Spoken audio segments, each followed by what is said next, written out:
خدایا خود را بشناسم. کتاب خاطرات از ادبیات شناس و نویسنده شهیر تاجیک زنده یاد رسول هادی زاده. تهیه و صدا رامین هادی زاده.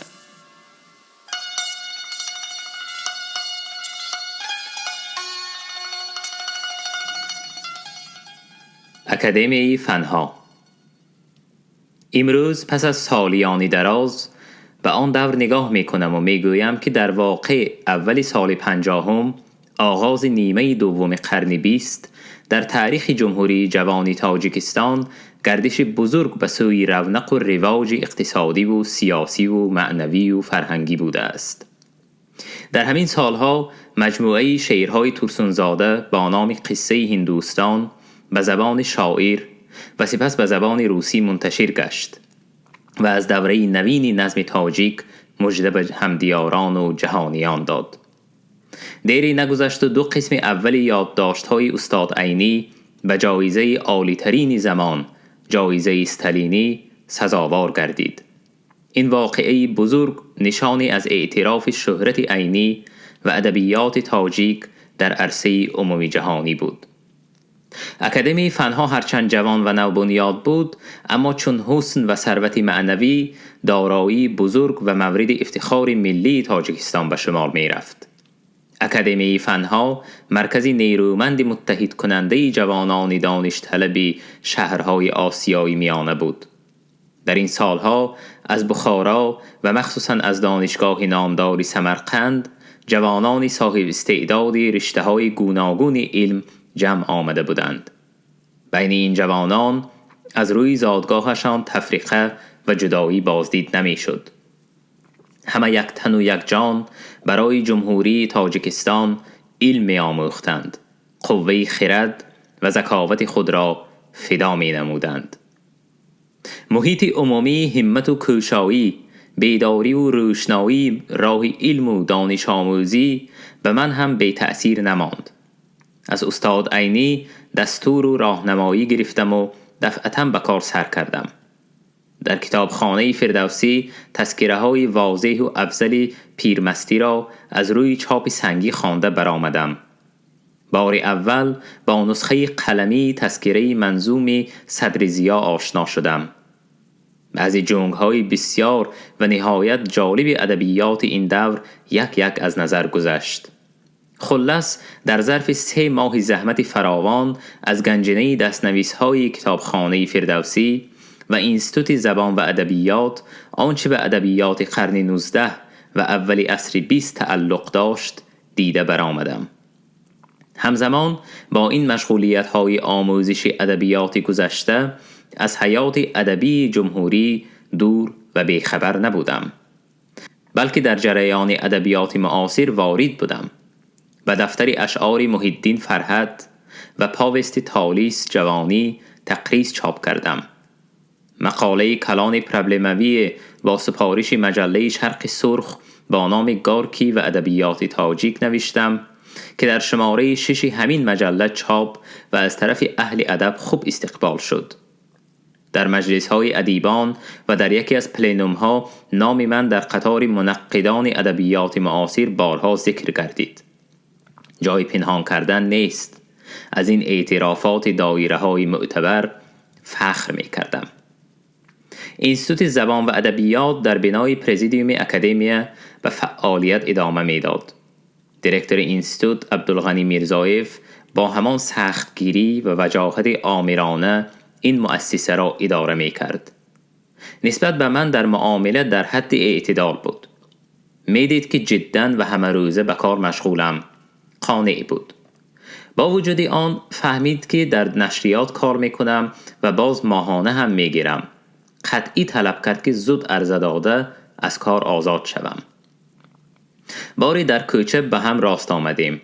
سلام کرده گذشته رفتنی بودم که مرا باز داشت و به هیچ مقدمه گفت: من میدانم که شما بسیار کار میکنید. این نقص، لیکن جوره هم هستید. جوره بازی به کار علمی سخت خلل می رساند. امروز که ضیافت یک رفیقتان را خوردید، پگاه مجبور می شوید که ضیافت تشکیل کرده این جورهتان را با جوره‌هایش مهمانداری کنید. همین خیل به دایره ضیافت و جوره بازی در آمده از کار میمانید. در جواب چیزی نگفتم که ردیه این فکر باطل باشد. بار اول نصیحت می شنیدم که ترک به اصطلاح جوره بازی را تلقین کند.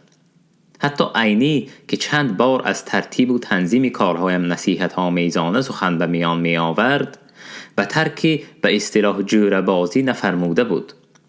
خودی من باشم از آوان جوانی تا امروز که خط زندگی به حدود 80 میل کرده است، در ساعتهای فراغت از زحمت و گرفتاری‌های زندگی، از مشغولیت‌های علمی و ایجادی، لحظه‌های بهترین شادمان حیات و فضای بهشت این جهان را در صحبت به قول معروف یاران همدم می‌بینم. نصیحت میرزایف شاید از راه نیکخواهی بود، اما از شعار و فلسفه زندگی من دور بود. با این همه سختگیری و مرکبی خصلت و فعل و خوی میرزایف، تحصیل اسپرانتو را با آرامی و مصالحه می گذشت. در وضعیت‌های مرکب و درگیری آتش قهر و غضب، میرزایف به من آواز بلند نمی کرد. مسافه احترامی بین ما وجود داشت. بعد از این هم در طول 22 سال کار در زیر راهبری میرزایف میان ما نزاع خصومت آمیز واقع نمی شد، هرچند اختلاف‌های علمی و فکری پدید می آمد. در این خصوص قصه ها در پیش است. از مشغولیت‌های مقدماتی در کتابخانه فردوسی نتیجه حاصل شد که برای تحقیق و آموزش حالا آثار خطی و چاپی نهایت بسیار است. در تاشکند گنج نهان است که نه تنها آموختن بلکه به آن دست یافتن فرصت و زحمت بیحد را تقاضا دارد. از این سبب هرچی بیشتر با شتاب و شدت کار کردن لازم است. به این مقصد امتحان‌های اسپرانتی را سپاریده، بعد از کمی استراحت در سمرقند آهنگ سفری تاشکند کردم. در تاشکند در خانه فاطمه خان منزل کردم. 2 روز اول در مهمانی و مهمانداری گذشت. بعد در انستیتوت دستنویس‌های اکادمی به کار شروع کردم. همان انستیتوتی که 5 سال پیش آنجا چون لبرند 2 ماه تابستان کار کرده بودم. در انستیتوت چند نفر همیشه در سر کار بودند. راهبری مؤسسه پروفسور الکساندر الکساندرویچ سیمیانوف، دیمیتری ورنسکای، محقق شایسته دستنویس‌ها، شاگرد و یاوری سیمیانوف که 8 جلد فهرست‌های این گنجینه پربها با شرکت وی به چاپ رسیده است. مردی بود 8 ساعت سرنبرداشته کار میکرد. چنان غرق کار بود که گویا اطراف برای وی وجود نداشت. دیگر مرد لاغر شلی بود که با 2 عصا بغل به زور راه می رفت و از پگاه تا بیگاه سری کار می نشست. این شخص همان میخائیل سلیه بود که زبان و ادب عرب را خوب می دانست و ترجمه های بسیار از عربی به روسی از جمله 1001 شب و کلیله و دمنه به قلم وی تعلق داشت. و نهایت مردی ازبک کتابدار بود که همیشه اندرون خانچه می نشست و از روی طلب کتاب می آورد و کتاب‌های استفاده شده را از روی میزها می برداشت. زیاده از 1 ماه با همین مرد کمگپی مهربان سر و کار داشتم، ولی افسوس که امروز نامش را فراموش کردم. هر صبح برابری باز شدنی در اینستیتوت به کار می آمدم و چند دقیقه پیش از آخر کار به منزل می رفتم. سرعت کار نهایت تیز بود. من که از بچگی برابری خواندن عربی، نوشتن خط را هم مشق کرده بودم، روبردار کردن و مختصر نوشتن مندرجه دستنویس‌ها به حروفات عربی زود انجام می گرفت. اینستیتوت فوتولابراتوری داشت و بسیار ورقهای ضروری را برای عکس برداشتن می دادم. به همین طریقه می توانستم در 1 روز چند دستنویس را دیده محتویات آن را برای خود ذخیره نمایم. در خواندن دستنویس‌ها افضلیتی داشتم. در دانشگاه تاشکند پروفسور سیمیانوف از درس دستنویس شناسی لکسی خوانده در خواندن نسخه‌های خطی تجربه گذرانیده بود. بنابراین خواندن دستنویس‌های مشکل و شکسته برایم دشوار نبود و این هم به سرعت تیزی کار مساعدت می کرد. در این سفر اکثر شریک درسان را دیدم. با آنها صحبت و مجلس ها آراستیم.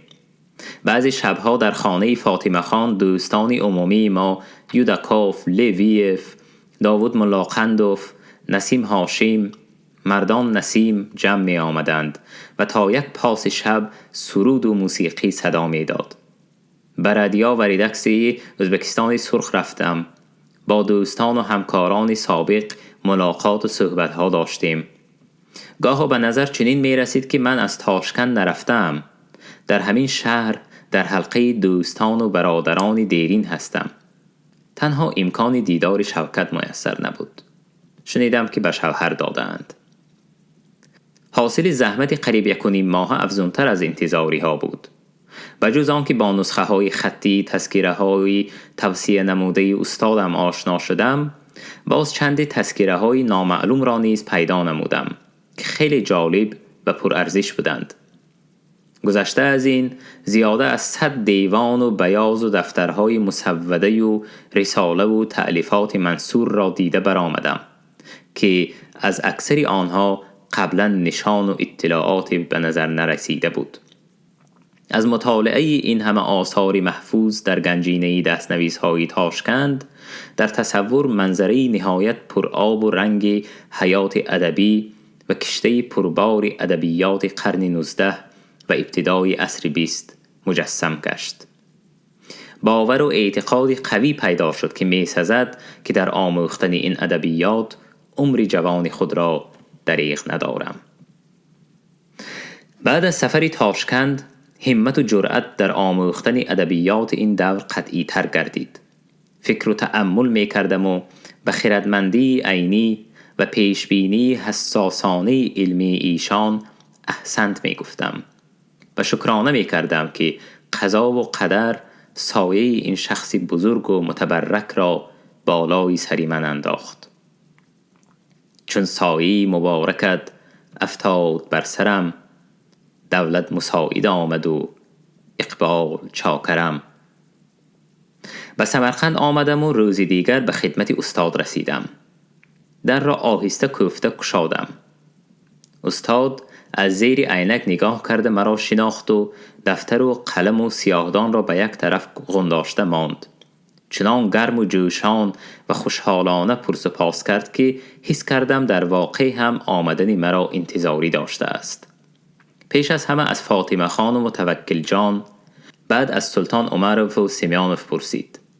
سپس از کارهای من در تاشکند. از نتیجه کارهایم نقل کردم. خصوصا از بازیافت‌های آثار شاعران و نویسندگان زیادتر و به تفصیلتر حکایه کردم. خبرهای تازه من درباره تذکره‌های ناتمام و دفترهای مسوده میرصدیق حشمت و دستنویس‌های نو پیدا کردم از شریف جان مخدومی صدر ضیا برای عینی خیلی جالب بود. حتی گفت که در سفری آینده برای او فتوکپی تذکرة الخطاطین صدر ضیا را بیارم. در پایان سخنم تأثیرات عمومیم را از محیط ادبی قرن 19 و میراث نهایت بای علمی و ادبی دور اظهار نمودم. عینی نقل‌های مرا به خوشحالی گوش کرد و گفت: بخارا هرچند کشوری عقب مانده بود، اما محیط علمی و ادبی آن در قرن 19 نسبتاً رونق داشت. اگر چنین جنبش علمی و ادبی نمی بود، به عرصه تاریخ ظهور کردن بزرگواری مثل احمد دانش و چندین شاعر و نویسندگان از قبیل واضح و شاهین و سودا ناممکن بود. از این سبب شما به طرز جدی و با شوق و هوس به آموختن ادبیات این دور مشغول شوید. کاری که در تاشکند کردید مرحله اولی آموزش ادبیات است. اکنون با همین غیرت و همت کار را دوام دهید. امید است که آخری کار به خیر می شود. سخنهای استاد را دعای نیک قبول کرده با دلی پر از سرور به خانه بازگشتم. در تاشکند کاری پرزحمتی را انجام دادم. از این کارها می توانم 2 نتیجه نظررس را کشفیات در تحقیق ادبیات قرن 19 و ابتدای قرن 20 ارزیابی کنم. کشفیات اول پیدا شدن تذکره‌های ناتمام و دفتر و تألیفات پراکنده میرصدیق خان حشمت بود.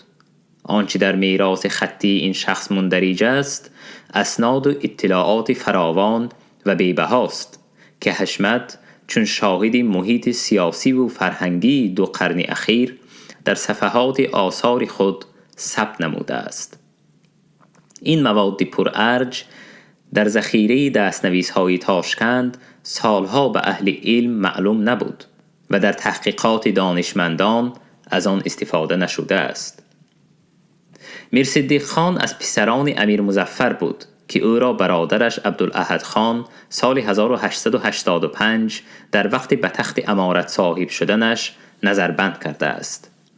میرصدیق خان در حولیش به حکم محبوس خانگی بود. استاد عینی نقل کرده بود که وقتهای آخر میرصدیق خان تا اندازه آزاد بود، همانو در سالهای سلطنت امیر عالم خان، تا آنجا که بعضا در آستانه دروازه خانهش نشسته ساعتها رفته آی مردم و جنب و جوش کوچه را تماشا می کرد. میرصدیق خان گوشه عزلت و تنهایی نظربندی را خوب استفاده نمود. وی که سواد خوب و قابلیت تألیف و انشا داشت، به نوشتن خاطره های تاریخی و ادبی مشغول شد. نام برده خطاط خوب هم بود و چندین نوعهای خط را به مهارت می نوشت. با وجود این وی نه همه آثارش را پاک نویس کرده توانسته است. بسیار نوشته های او در مسوده با خط شکسته محفوظند. میرصدیق خان در شعر و انشای آثار ادبی حشمت تخلص می کرد. هرچند در حبس بود از وضع زمان و محیط ادبی دور آگاهی خوب داشت. با بسیار ادیبانی که با وضع زمان ناسازگار و حتی از امیر و دربار وی ناراضی بودند با حشمت مکاتبه و مخابره داشتند. احمدی دانش برای حشمت، امیرزاده میگوید دانش، نسخه از نوادر الوقایع را کتابت کرده میفرستد. در یکی از تذکره های حشمت پاره از تحفه دوستان شاهین را دیدم که در نسخه های دیگر پیدا نیست. گفتن ممکن است که دردنامه دل شاهین است که از آزار زمان فریادهای جانسوز می کند و امیر و درباریان او را به زبان تند و تیز مذمت می نماید. این است چند شاهد و سندی که دلالت به ارزش بلند تألیفات حشمت می نماید. حشمت بعد از سقوط امارت مدتی در کتابخانه های بخارا ایفای وظیفه کتابداری نموده، سپس به افغانستان هجرت می کند. کشفیات دیگری من به شخص و فعالیت ادبی و مأموری شریف جان مخدوم متخلص به صدر ضیا متعلق بود. شریف جان مخدوم در دایره حکومت امارت و در بین اهل ادب و علم از شخصان معروف بود. استاد عینی در تألیفات خود از تاریخ انقلاب بخارا از شریف جان مخدوم یاد می کند. از نوشته های عینی چنین برمی آید که شریف جان مخدوم یکی از خدمتگزاران صادق و معتمد امیر بوده است. از آخر عهد عبدالاحد خان تا سقوط امیر عالم خان در سال 1920. برابری همین و چون شخصی با معرفت و علم و ادب پرور با شاعر و نویسندگان معروفی زمانش، حتی با آنهایی که نسبت به امیر و امارت مخالفت داشتند، در رابطه حسنه و مناسبت خالصانه بوده است. در بعضی آثار عینی و چند رساله های علمی تذکره منظوم او ذکر می شد، اما از دیگر آثار مؤلف و احوال و مقام او به خاموشی می گذشتند. در گنجینه آثار خطی تاشکند تألیفات بسیاری پیدا کردم که به شریف جان مخدوم متعلق است و اکثر آنها به خط زیبای خود او کتابت شده است. در این تصنیفات مواد و اسناد پرارزش و جالب هست که در سرچشمه‌های دیگر به نظر نمی رسد. در رساله نامزدی هم مأخذهای ادبیات نیمه دوم قرن 19 تاجیک در فصل مخصوص اهمیت تألیفات صدر ضیا را در آموزش ادبیات دوره آخرین تاجیک تأکید نمودم. بعد از دفاع رساله نامزدی در استالین آباد، تنها میرزایف بود که به طرز قطعی فکر مثبت و به اصطلاح کشفیات مرا در تحقیق آثار صدر ضیا سخت انتقاد نمود و گویا به طرز محرمانه گفت: شما در رسالتان قاضی شریف جان مخدوم را قریب به آسمان برداشته اید. آیا می‌دانید که این آدم سالهای 30 همچون دشمن شوراها در تهخانه‌های گپو مرده بود؟ این آگهی در آن وقت بی‌منگیز بود. اما من خود را دلیر گرفته گفتم: دامالله، من درباره صدر ضیا نه همچون محبوس سیاسی بلکه همچون ادیب نوشتم که اثرهای وی برای ادبیات قیمتی تاریخی دارد. در همینجا سبب از نظر دانشمندان دور بودن صدر ضیا را فهمیدم. سببی به لطیف جان مخدوم تبدیل یافتن شریف جان مخدوم در یادداشت‌های عینی در مجله شرق سرخ روشن شد. این کار با ترغیب اداره مجله یا دستور مقامات حزبی یا اداره‌های امنیتی صورت گرفته بود. در دستنویس یادداشت‌های عینی قصه‌ای به خدمت قاضی شریف جان مخدوم آمدن مؤلف و تصویری دایره ادبی حولی قاضی مذکور با نام خود وی یعنی شریف جان مخدوم آمده است. دیرتر کمال عینی و محمد جان شکوروف در نشر جلدهای 6-7 کلیات عینی یادداشت‌ها نام شریف جان مخدوم را برقرار نمودند. سال 1956 رساله نامزده خود را به چاپ رسانیدم. در این رساله فصلی به تذکره صدر ضیا و ترجمه حال مؤلف تخصیص شده بود. بعد از توصیف و تصنیف خالصانه آثار صدر ضیا در مورد موقع اجتماعی و سیاسی او نوشته بودم: صدر ضیا سیمایی با معرفت آخر قرن 19 و ابتدای عصر 20 بود، ولی او به موقع شخص ترقی پروری زمان پیرو ایدئوی احمدی دانش نرسیده بود. وی در عمل سیاست مرتجعانه امیر بخارا را جانبداری می کرد. خادم صادق 2 امیر آخرین بود، اما همچون شخصی با معرفت و علم و ادب پرور و شخصان پیش قدم زمانش مثل دانش و شاهین احترام می گذاشت. وی گویا سعی می نمود که میان ساختار پوسیده امارت و افکار و اندیشه های معارف پروری و اصلاحات خواهی احمدی دانش مصالحه و مواسا وجود داشته باشد. از اول تا آخر فعالیت و مأموریت و در آثار و عقاید خود صدر ضیا همین موقع دوخوره سازشکارانه را پیگیری کرده است. به قول خود وی از ابتدا تا انتها صلح‌خواه بوده است. با چنین ارزیابی به تاریخ ادبیات جای دادن صدر ضیا در سالهای 1954-56 کاری سهل نبود. استالین وفات کرده بود، اما سایه وی در سیمای بریه منعکس بود. در آن سالها محمد جان شکوروف پسر شریف جان مخدوم در انستیتوت زبان و ادبیات کار میکرد. پیش از دفاع و بعداً هم نشنیدم که از پدرش و آثار باقی مانده وی به من چیزی گفته باشد. بعد از استقرار تاجیکستان دموکراتی و حقوق بنیاد، محمد جان شکوروف از کسب اساسی خود ادبیات شناسی معاصر دور شد و به مسئله های جامعه شناسی گذشت. نام برده با تغییر فامیلی خود به محمد جان شکوری بخارایی در موضوعهای اجتماعی، سیاسی و اخلاقی مقاله و رساله ها به چاپ رسانید.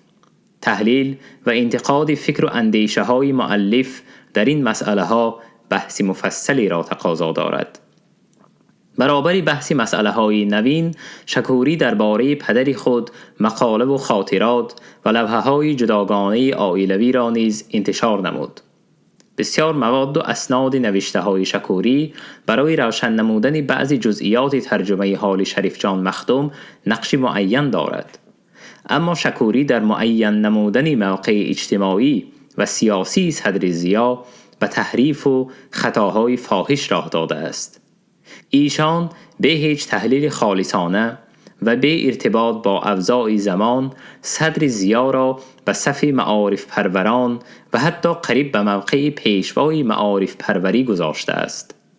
شاید نتیجه تحقیقات شکوری باشد که کمال عینی در مقدمه خود به کتاب پدرش تاریخ انقلاب فکری در بخارا تهران 1381 نوشته است: ادیب بزرگ تاجیک استاد زنده‌یاد محمد شریف صدر ضیا سروری معنوی حوزه ادبی روشنضمیران در شهر بخارای شریف در پیش از انقلاب اکتبر بود.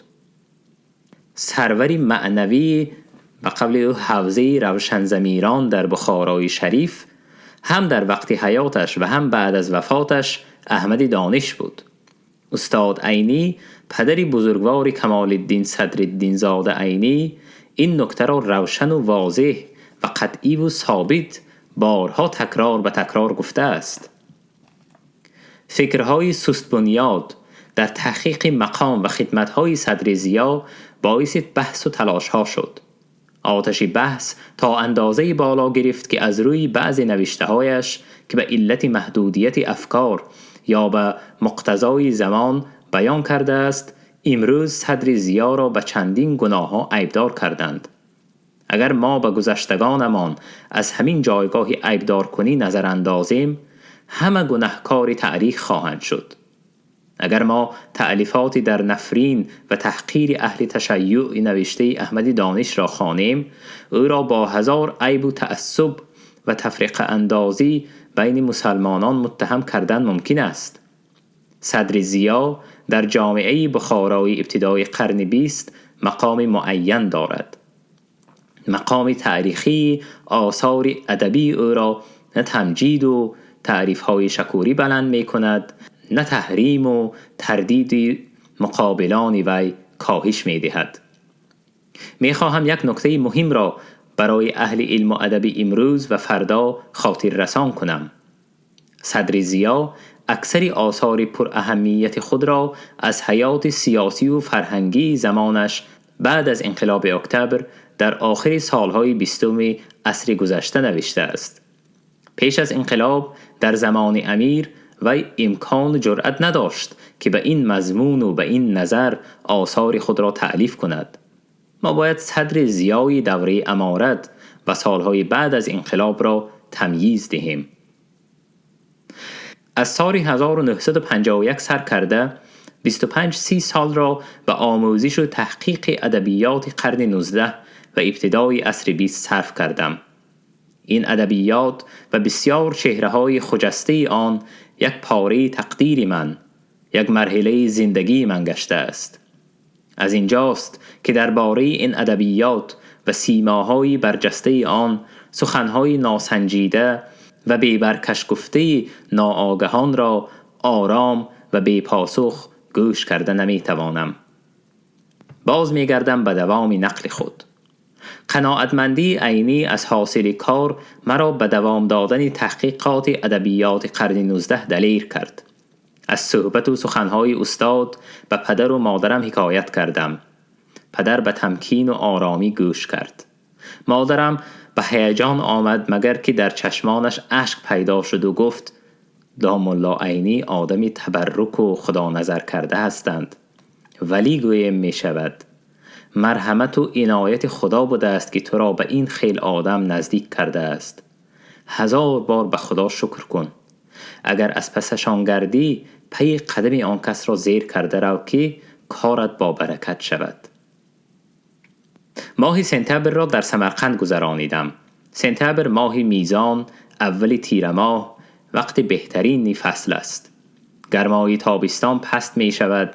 از جویهای شهر و مولیان و رودخانه‌ای در قام و حتی از دریای دوری زرفشان بادهای فارم، بویهای آبهای روان را به مشام رسانیده جسم کس را تازه و نیرومند می کنند. باغات اطراف سمرقند با لباسی نوی زرندودی تیر ماه آراسته می شود. قطره بارانها چون رحمت الهی گاهی فرو ریخته پیکری عروسانه باغها را شسته و پرجلا می نماید. انجیرهای باغی بلند مثل گوشواره و دستوانه های طلایی در پنجه های برگانی درختان به ناز و کرشمه خندیده شما را به سوی خود می خوانند. انگورهای کشمش و حسینی در جویه های تاک و شاخهای وایش بسان فانوسهای قهربایی چشمها را آرامش و راحت می دهند. ماه سپتامبر سیاحان بسیار از شهر و ناحیه‌های ازبکستان و سمرقندیان مقیم شهرهای و ولایت‌های دیگر برای به قول معروف انجیرخوری می آیند. از بامداد بازار انجیر می تفسد. باغ بلندیان در سبدهای کلان انجیرهای شیرجوش و زرپاش را به هم چیده صف به صف در پس تخت سنگهای بازار به رخساره ارغوانی و خندان با گپهای شیرین به انجیرخوری دعوت می کنند. اکثر سیاحان انجیر را در برگهای پهن مخملی درخت انجیر انداخته و چایخانه می روند و در صحبت شیرین و قرین نوش جان می کنند. خود سمرقندیان انجیر را به ظرفها گرفته به خانه می برند و با اهل بیت ناشتای سحری می کنند. در فصل تیره ماه آب تیره و گلالود زرفشان صاف و زلال می شود. تمام جویبارها که از زرفشان آب می گیرند مثل چشمه های کوهی مصفا می شود. از این 50-60 سال پیش جوی شهر و حوضهای گذرها از آب زرفشان رنگ زمرد می گرفتند. افسوس که امروز نه آبی جوی شهر است و نه آبی حوضها. آسمانی صاف و بیغباری سبزگونی شهر صفای و تراوت دلفریبی سمرقند را امروز هم حفاظت می کند. آسمانی که از دست تعرض دور است. ماه اکتبر که به استالین آباد رسیدم جوش و خروشی موسم پختچینی بود. خرد و کلان، دانشجوی و معلمان، کارگران و خدمتچیان اداره ها همه برای غنداشتن حاصل به قول معروف طلای سفید به میدانهای پخته می برآمدند. این حرکت به اصطلاح عمومی خلقی برای من پدیده نو نبود. در تاشکند هم احوال همین بود. ما کارمندان رادیو را روزهای استراحت و گاه کار هم پخته چینی می بردند.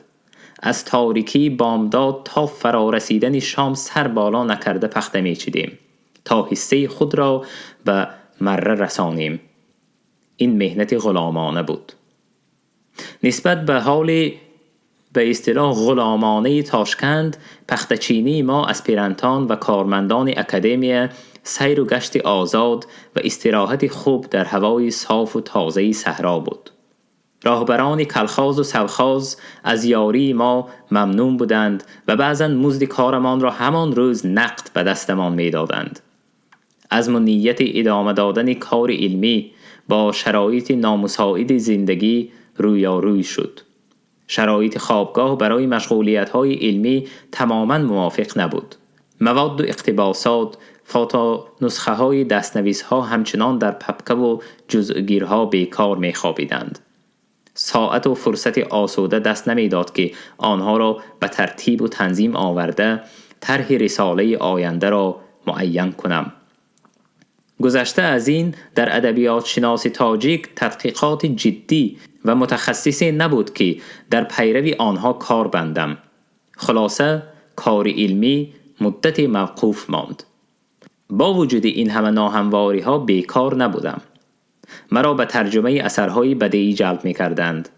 در این کار ترغیبگر اول حبیب احراری بود و 1 سال پیش به وظیفه سرمحرر نشریات دولتی تعیین شده بود.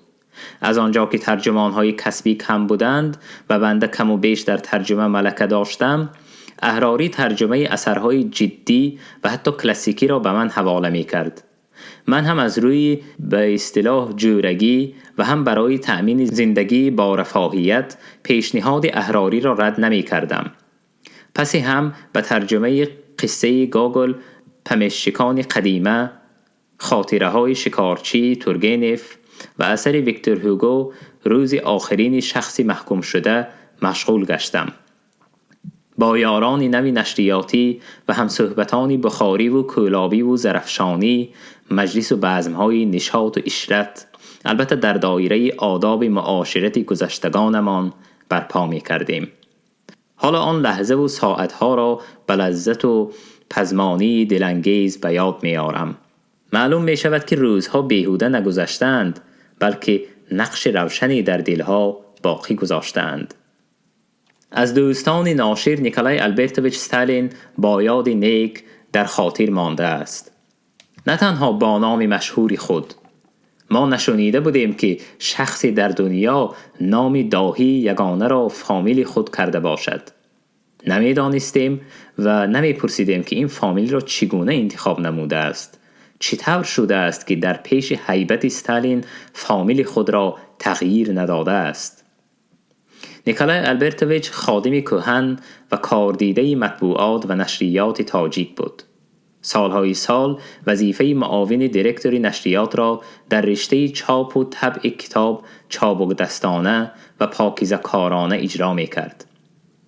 بامداد از همه پیش به کار می آمد و در بالای میز ورق خرد کاغذ را می گذاشت و به خط زیبای دانه دانه‌اش ترتیب کارهای روزانه را با ساعت و دقیقه و محل اجرایش می نوشت. صحبتش با خادمان نشریات مختصر، دقیق و روشن بود. اگر کسی گپ زیادتی گفتنی باشد می گفت «Давайте, ребята, за дело, поговорим, пошутим после работы». گفتش درست بود. بعد از کار روزهای استراحت و تعطیل و خصوصا در ایام عید و جشنها در معرکه و صحبتها چسبان و جوشان بود. با خرد و کلام برابر بود. با ما حبیب احراری، مدحت بهبودی، شریف شرف صحبت و میگساری را دوست می داشت. سرخوش می شد اما هوشیار بود. اگر گپ خنوکی از کسی سر زند می گفت «Ребята, спокойно, давайте не будем портить наше прекрасное небо». گاه به صحبت‌های دوستان با زوجه مهربان و سخندانش داریا گریگوریونا می آمد. مجلس باز هم گرمتر و رنگین‌تر می شد. زن و شوهر در خانه خود برای دوستان ضیافت‌های عالی می آراستند. غذاهای لذیذ و خوشگوار، علل خصوص مهربانی و صمیمیتشان چند روزها بار زندگی را بر دوش ما سبک می کرد. نیکلای آلبرتویچ استالین سال 1931 بعد از ختم اینستیتوت پلیگرافی لنینگراد با جوانان همسبقش به دوشنبه فرستاده شده بود. شریکانش یک و نیم سال کار کرده و جاهای دیگر رفتند. به نیکلای آلبرتویچ این شهر و آدمان وی از اول پسند آمدند. قرار داد که در همین جا اقامت اختیار کند. او زیاده از 40 سال عمر خود را به کار نشر و طبع کتاب‌های تاجیکی وقف نمود. در این مدت با ادیبان نامی، عالمان مشهور تاجیک، با خادمان مطبوعات نوی تاجیک دوست و برادر شد. ده‌ها جوان ناشر تاجیک را تربیت نمود. از شاگردان حبیب احراری را خیلی دوست می داشت. به من مهری پدرانه داشت. سالی که در مسکو در اسپرانتورا تحصیل می کردم از حال معیشی من همیشه با خبر بود. اگر گنرری باشد خودش شخصاً برسیدنش یاری می نمود. نیکلای آلبرتویچ سال 1973 در سن 75 سال از عالم گذشت. حیات او خدمت جانسپارانه وی برای نشریات تاجیک چون نمونه عبرت در خاطره ها خواهد ماند. از دوستان ناشر و شخصان دایره نیکلای آلبرتویچ می خواهم حبیب احراری را اینجا یاد کنم. وی در واقع چون انسان و همچون خادم ورزیده مدنیت ما مقام شایسته دارد. از تربیت یافتگان مکتب مشهور عبدالقادر شکوری در سمرقند بود. سواد خط فارسی، زبان تاجیکیش پخته بود. در اول سالهای 30 به استالین آباد آمده در نشریات دولتی در وظیفه‌های مصحح، ماشین‌نویس و محرر تکنیکی کار می‌کرد. همزمان با مدد ادیبان و ناشران با تجربه یک دو اثر خرد روسی را به تاجیکی می‌گرداند. دیری نمی‌گذرد و به احراری ترجمه اثرهای کلانتر را هم می‌سپارند. احراری 2 اثر معروف ادبیات روس را به زبان تاجیکی خیلی خوب ترجمه می‌کند. یکی افسانه کلیچه طلا یا سرگذشت بوراتینا نوشته الکسی تولستوی و دیگر قصه گوگل درباره نزاع ایوان ایوانویچ و ایوان نیکیفورویچ. این ترجمه ها احراری را به صف ترجمان های معتبر و معترف تاجیک گذاشت. زبان تاجیکی اهراری خوب بود، ولی خودش می‌دانست که دانش زبان روسیش برای کسب ترجمانی کافی و پخته نیست. و برای تحصیل زبان و ادبیات روس به فاکولته روسی انستیتوت پداگوژی تاشکند داخل می شود. انستیتوت را که تمام می کند جنگ سر می شود و اهراری به فرانت می رود. میدان جنگ برای اهراری نه تنها سنجش جنگاوری، بلکه مکتب خوبی آموزش زبان خلقی، سلدتی، دهاتی روسی نیز گردید. وقتی که اهراری لطیفه های خلقی روسی را به گویش مردمی نقل می کرد، سیماهای مردمی عادی روس از خاطره های شکارچی تورگنف به یادم می آمد. بعد از جنگ اهراری به تاشکند آمد. در رادیو به وظیفه محرر برنامه های اجتماعی و سیاسی به کار درآمد. عجیبش این که در رادیو ناگهان پیدا شد. او رضایف مرا دعوت کرده اهراری را چون محرری نوی تاجیکی شناس کرد. در همین جا اهراری به قول زنده را بار اول دیدم. دیدار اولین دیباچه دوستی و برادری ما در طول سالیانی دراز گردید. اهراری خوش صورت بود. قامتی نه چندان بالا اما موزونی متناسب داشت. با چشمان سیاهش بر روی کس با دقت مهراگین و کمی تبسمی نازک نگاه می‌کرد. لباسش آزاده و شینم بود. به تأنی به آداب خوش و دلکش صدای پست روشن سخن می‌کرد. در مجلس دوستان مثل شمع بود. خاموش می‌نشست، عربده نمی‌کرد، اما از ظرافت و لطیفه های دلچسبش دل و دیده احباب روشن می‌شد. در کار اداره و در ایجاد ترجمه نهایت پرکار، جانسپار و بردبار بود. شتاب نمی‌کرد. شبها بیدار خواب بود. از لغت و فرهنگ‌ها ذره‌چینی می‌کرد تا یک کلمه و عباره دلخواهش را به دست درآورد. ترجمان‌های پول پرست و پول شمور را بد می‌دید. اهراری را بعد از 2 سال به استالیناباد دعوت کردند. به او ترجمه اپopée لو تولستوی جنگ و صلح را سپاریدند.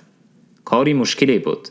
همه گمان می‌کردند که اهراری اکنون میلیونر می‌شود، اما وی کار را به حوصله محبت تام می‌کرد.